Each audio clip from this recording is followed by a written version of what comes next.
If I could say anything right now to the Trump administration is don't cut just to cut.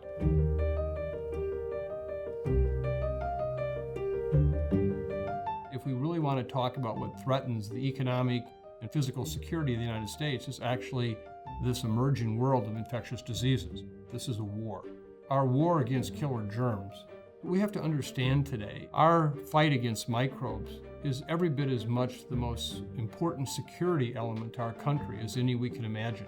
Ironically, we're at a time now where as the new presidential budgets come forward, we're seeing that we're making major cuts to the very heart of the kind of programs that have been very important to try to limit infectious diseases around the world in favor of more missiles, guns, and bullets. And I would have to say that this is a penny-wise, pound-foolish approach. If I could say anything right now to the Trump administration is don't cut just to cut.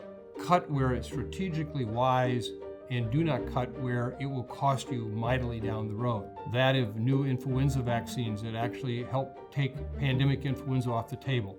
How we're going to deal with antibiotic resistance and the impact that that could have if we don't.